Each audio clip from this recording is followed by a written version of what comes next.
দশমহাবিদ্যার দশম বিদ্যা হলেন কমলা। দুর্গা যখন সংসারে আবদ্ধ হয়ে এসেছিলেন, সেই মঙ্গলময়ী মঙ্গলচণ্ডী হচ্ছেন কমলা। আমরা এখানে দেখতে পাচ্ছি বিবাহের প্রাককালে এক নববর তার নতুন জীবনের শুরু করার আগে মায়ের কাছে আশীর্বাদ নিতে এসেছেন। নমস্কার, আজকে 22শে জানুয়ারি সোমবার দুপুরবেলা আমরা চলে এসেছি মা বৈষ্ণবদেবী বা মঙ্গলচণ্ডী মন্দিরে। এটি টালিগঞ্জে অবস্থিত, আপনারা বেহালার কাছেও বলতে পারেন। এই মন্দিরটি চণ্ডীতলায় রয়েছে। এই মায়ের নাম অনুসারেই এই জায়গার নাম হয়েছে চণ্ডীতলা। চলুন ভেতরে যাচ্ছি আর আপনাদের সামনে তুলে ধরছি মন্দির কমপ্লেক্সের বিভিন্ন মন্দিরের ছবি। চলুন এগোই।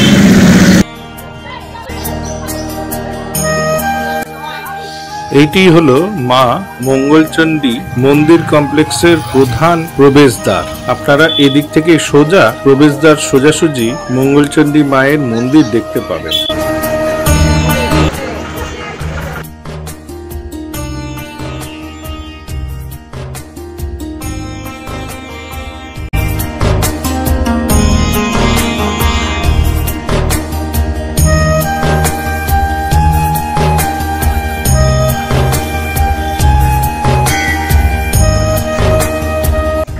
बोलो कितने रुपए का प्रसाद है? 10 रुपये पीस है, 5 रुपये पीस है।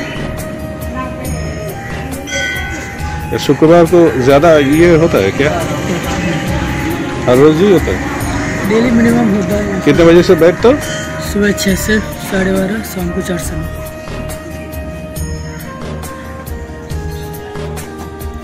মন্দিরে পুজো দেওয়ার জন্য প্রসাদ এবং অন্যান্য পূজা সামগ্রীর স্টল রয়েছে মন্দিরের ভেতরেই। আপনারা এখানে এসেই কিনে নিতে পারেন আপনাদের পূজা সামগ্রী।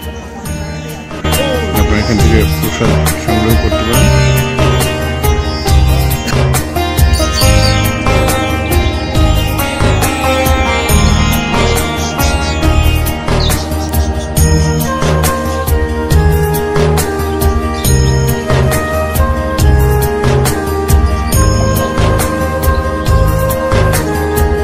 মন্দির কমপ্লেক্সের প্রবেশদ্বারের ডান দিকেই রয়েছে একটি সুন্দর বাগান, যা সুন্দরভাবে পরিচর্যা করা হচ্ছে। এখানে বিভিন্ন ধরনের বাহারি ফুলের সমাহার দেখা যাচ্ছে, আর বিশেষ করে শীতকাল হওয়াতে ফুলের রং যেন ফুটে পড়ছে।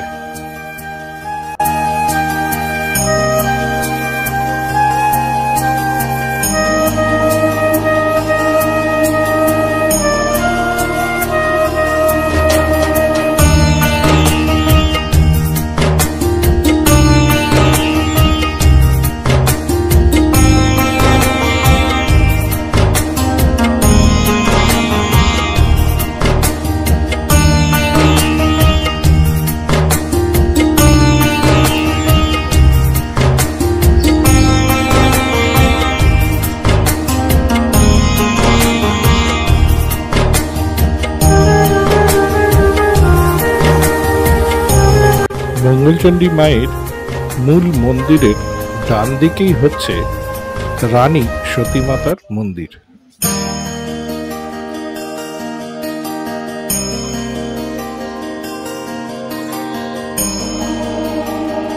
রানী সতীমাতার আসল নাম নারায়ণী দেবী বলে শোনা যায় উনি রাজস্থানের শেখাবতী অঞ্চলে স্বামীর হত্যার সঙ্গে সঙ্গে নিজেও সতী রূপে নিজের প্রাণ বিসর্জন করেছিলেন।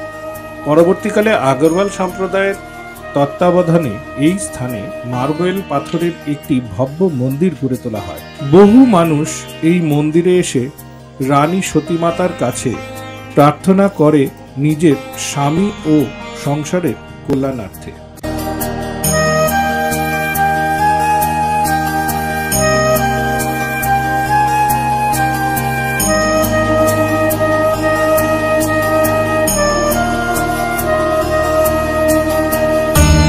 এখানে বসে সতী রানীর ভজন, কীর্তন ইত্যাদি করা হয় তাকে প্রসন্ন করার জন্য। এই স্থানের সিলিং এর গ্লাসের কারুকার্য চোখে পড়ার মতো।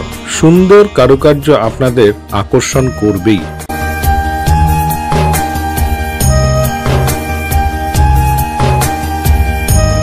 সতীরানী দেবীর মন্দিরের ঠিক পেছন দিকটাতেই রয়েছে খাটু শ্যাম বাবার একটি ভব্য মন্দির। এই মন্দিরটি সুন্দরভাবে তৈরি করা হয়েছে। খাটু শ্যাম বাবা কে তার সম্বন্ধে আগেই আমার ভিডিও রয়েছে, আপনারা চাইলে ডেসক্রিপশনে এর লিংক দেওয়া থাকলেও দেখে নিতে পারেন।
আমি খাটু শ্যাম বাবার সামনে দাঁড়িয়ে রয়েছি। সুন্দর একটি মূর্তি, এখানে আপনারা এসে ধ্যান করতে পারেন। বাবার সামনে আপনাদের মনের কামনা বাসনা যা আছে বলতে পারেন। আর এর ডিটেল দেওয়া রয়েছে আমার আরেকটি ভিডিওতে, সেইখান থেকে আপনারা এর সম্বন্ধে জানতে পারেন। কলিযুগে এই খাটু শ্যামের কাছেই সব মনের বাসনা কামনা আপনারা জানালে তা পূর্ণ হওয়ার সম্ভব, যা বলে গেছেন শ্রীকৃষ্ণ। এই মন্দিরটির প্রাণ প্রতিষ্ঠা হয় শ্রী তারক সিং এর তত্ত্বাবধানে 15ই মার্চ 2021 সালে।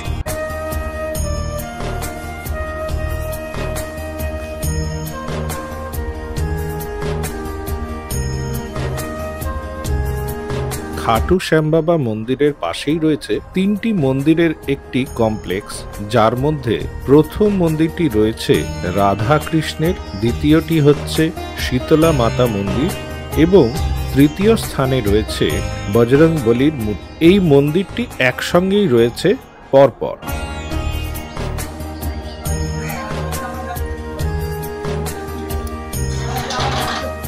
বিকেল 4:30 সময় এই মন্দিরগুলি খুলে দেওয়া হয় দর্শনার্থীদের জন্য।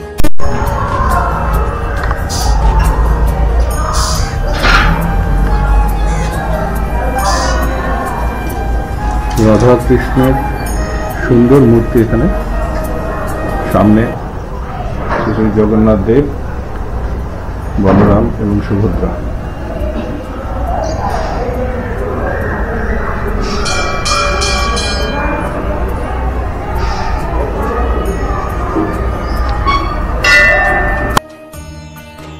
এরপরেই রয়েছে শীতলা মায়ের স্নিগ্ধ মূর্তি।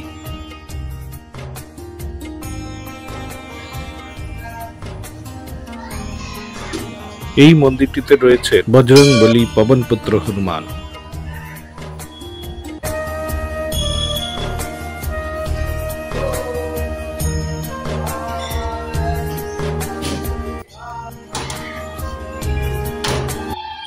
মা মঙ্গলচণ্ডী শক্তি স্বরূপিণী। শক্তি যেখানে, শিবও সেখানে। তাই এই মায়ের মন্দিরের পাশেই রয়েছে নীলেশ্বর মহাদেবের একটি শিবলিঙ্গ। এখানে ভক্তেরা এসে তাদের শ্রদ্ধার্ঘ্য নিবেদন করছেন এবং বাবার মাথায় জল ঢেলে পুণ্য অর্জন করছেন।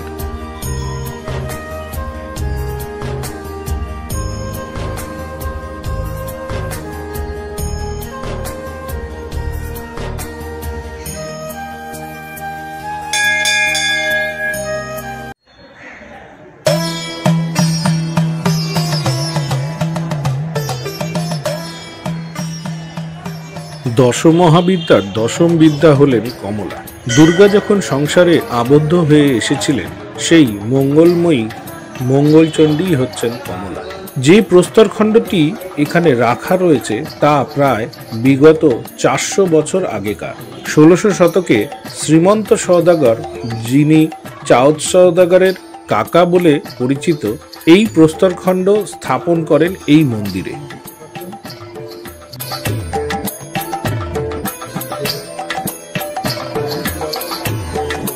400 বছর আগে এই মন্দির অঞ্চল ছিল সুন্দরবনের গহন অরণ্যের অংশ।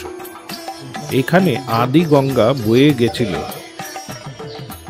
শ্রীমন্ত সওদাগর যখন বাণিজ্যে বেরোচ্ছিলেন তখন তিনি স্বপ্নাদেশ পান মা চণ্ডীর, আমি এই পুকুরে শায়িত আছি শিলারূপে, তুই আমাকে এখানে প্রতিষ্ঠা কর।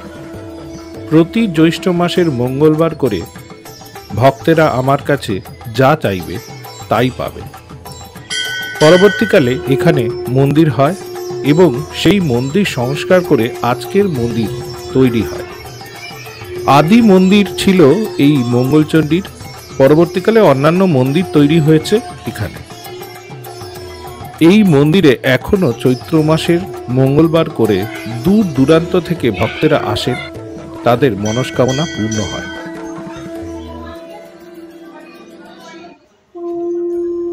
আমরা এখানে দেখতে পাচ্ছি বিবাহের প্রাক্কালে এক নববর তার নতুন জীবনের শুরু করার আগে মায়ের কাছে আশীর্বাদ নিতে এসছে।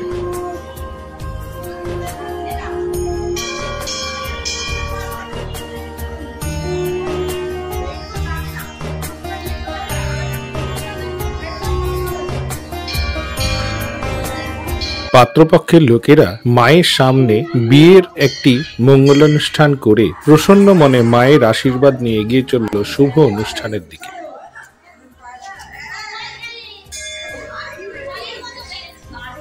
মূল মন্দিরের সামনে রয়েছে প্রশস্ত একটি নাট মন্দির। এখান থেকে মায়ের মূর্তি অপূর্ব লাগে। এই প্রশস্ত মন্দির থেকে মায়ের আরতি এবং অনুষ্ঠান সুন্দরভাবে দেখা যায়।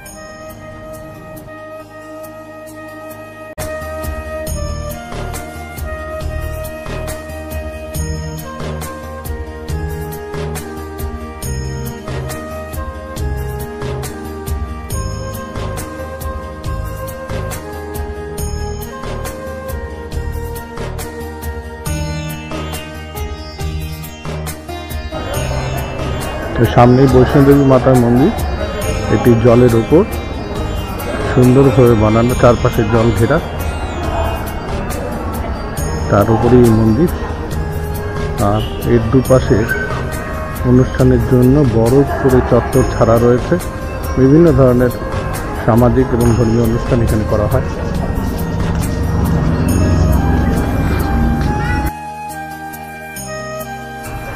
এখানে ফোয়ারাও রয়েছে, যদিও এখনো চলছে না, অনুষ্ঠান বিশেষে এই ফোয়ারা ছাড়া হয়। জম্মু ও কাশ্মীরের দুর্গম গুহাস্থানে রয়েছে হিন্দু ধর্মের অন্যতম জাগ্রত দেবী বৈষ্ণোদেবী।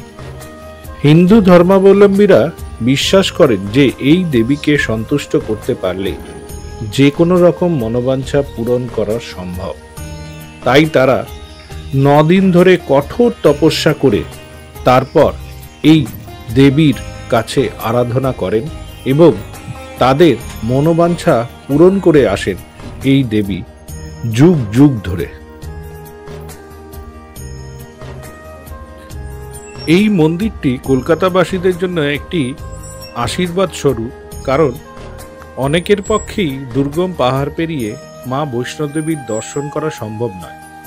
তাই তারা সহজেই বেহালার এই চণ্ডীতলায় এসে এই বৈষ্ণোদেবী মন্দিরে মা বৈষ্ণোদেবীকে দর্শন করতে পারেন এবং তাদের মনোবাঞ্ছা জানাতে পারেন মাকে।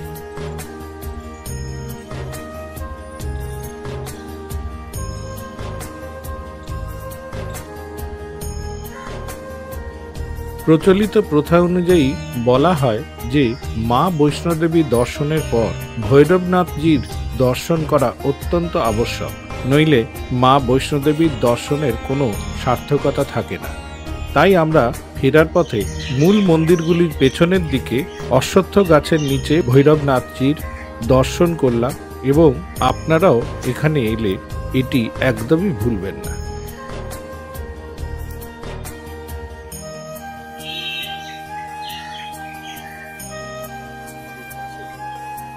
অনেকটা সময় আমরা অতিবাহিত করে তারপর ফেরার রাস্তা ধরলাম। আশা করি আপনাদেরও ভালো লাগলো এই পুরো মন্দির কমপ্লেক্স এবং বিশেষ করে মা মঙ্গলচণ্ডীর মূর্তি ও এই মন্দির। যদি ভালো লেগে থাকে কমেন্টে জানান, আর শেয়ার এবং সাবস্ক্রাইবের অনুরোধ সবসময়ের জন্যই রইল। ধন্যবাদ।